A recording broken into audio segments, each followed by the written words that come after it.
चलिए आज हम बताते हैं अधातु के उपयोग। तो देखिए अधातु के उपयोग में पहला है दवाई के निर्माण में, ठीक है, दवाई के निर्माण में। तो देखिए दवाई के निर्माण में नाइट्रोजन, गंधक, ETC यानी एक्सेट्रा का उपयोग हम लोग दवाई बनाने में करते हैं, ठीक है। देखो जैसे फास्फोरस का उपयोग हम लोग चूहा मारने वाले दवा के रूप में करते हैं। तो देखिए हम लोग चूहा मारने वाला दवा के रूप में जो करते हैं ना, जिस दवा को उपयोग उसको बोलते हैं रोडेंटिसाइडस। क्या बोलते हैं? रोडेंटिसाइडस बोलते हैं, ठीक है। और चूहा मारने वाले बहुत सारे दवा होते हैं, जैसे में देखिए बोर्ड पे लिखा हुआ है जिंक फॉस्फाइड होता है, इसको इसका सूत्र होता है जेगेन 3 और P2 होता है, ठीक है। और एक होता है ब्रोमेडायोलोन होता है। क्या होता है?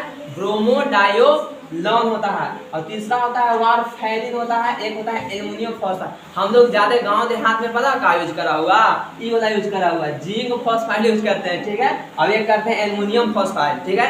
इसको हम लोग क्या करते हैं ना कि आटा और चावल में मिला के चूहा के बिलवा से रख देते हैं, तो क्या होता है चूहा आता है और खाता सब मर जाता है। अब देखिए बताते हैं।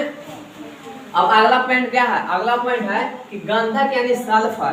गंधक यानी सल्फर का उपयोग चर्म रोग का मलहम बनाने में किया जाता है। चर्म रोग जो मतलब चमड़ा में जो रोग होता है ना, उसका मलहम बनाने में किया जाता है। अब तीसरा क्या है कि सल्फर ड्रग एक रासायनिक है, एक अधातु है, जिसका उपयोग हम लोग कहाँ करते हैं? देखिए इसका टिकिया का उपयोग घाव को सुखाने के लिए तथा दस्त को रोकने के लिए, दस्त मतलब है लैट्रिन, दस्त को रोकने के लिए मतलब दस्त को रोकने के लिए प्रयुक्त किया जाता है, ठीक है। अब देखिए गंधक का उपयोग जीवाणु और कीटाणुओं को नष्ट करने में किया जाता है। गंधक का उपयोग कहाँ करते हैं? जीवाणु और कीटाणु यानी सल्फर का उपयोग हम लोग कीटाणु और जीवाणु को मारने के लिए यानी नष्ट करने के लिए उसको करते हैं, ठीक है। अब देखिए क्लोरीन का उपयोग क्लोरीन में रोगाणुओं को मारने की क्षमता होती है। याद रखिए क्लोरीन में क्या होता है? रोगाणु को मारने की क्षमता होती है। अब देखिए एक होता है क्लोरीनेशन। तब क्लोरीनेशन में हम लोग प्रक्रिया है, इसमें हम लोग क्लोरीन का उपयोग गंदे पानी को साफ करने के लिए भी करते हैं। इसका एक मुख्य उपयोग हो गया। अब देखिए आगे क्या है? क्लोरीन टिकिया का उपयोग देखिए लिखे भी है कि क्लोरीन टिकिया का उपयोग पीने के पानी को शुद्ध करने के लिए किया जाता है। इसमें देखिए कैसे शुद्ध किया जाता है? उसमें हम लोग जल में क्या कर देते हैं? जल में हम लोग डाल देते हैं, क्लोरीन के टुकड़ा को जल में डाल देते हैं और उसमें उपस्थित कीटाणु और जीवाणु मर जाता है और वो पानी पीने योग्य यानी शुद्ध और स्वच्छ हो जाता है। अब देखिए तीसरा अगला पॉइंट है कि टिंक्चर आयोडीन का उपयोग। किसका?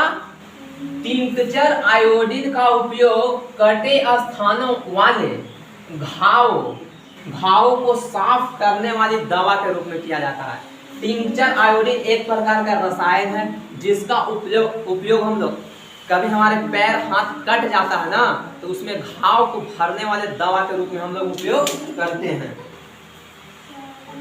अब देखिएगा आगे अगला देखिए, क्योंकि इसमें क्या होता है? एंटीसेप्टिक गुण होता है।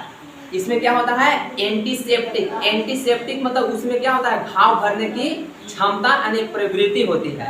अब देखिए यौगिक के निर्माण में दूसरा पॉइंट क्या है ना? दूसरा है ना कि हम लोग अधातु का उपयोग यौगिक के निर्माण में करते हैं यानी फॉर्मेशन ऑफ कंपाउंड। आगे देखिए जैसे अधातु का उपयोग कुछ यौगिक बनाने में किया जाता है, जैसे में देखिए सिलिका SiO2 का उपयोग यौगिक बनाने में हुआ। अमोनिया NH3 हाइड्रोक्लोरिक अम्ल HCl सल्फ्यूरिक अम्ल जिसका रासायनिक सूत्र होता है H2SO4। पोस्ट में जो लिखा हुआ है ना रासायनिक सूत्र लिखा हुआ है यानी ये सब अधातु, ये सब यौगिक का निर्माण हम लोग अधातु के द्वारा करते हैं। चलिए उम्मीद है समझ में आएगा। अब मिलते हैं नेक्स्ट वीडियो में।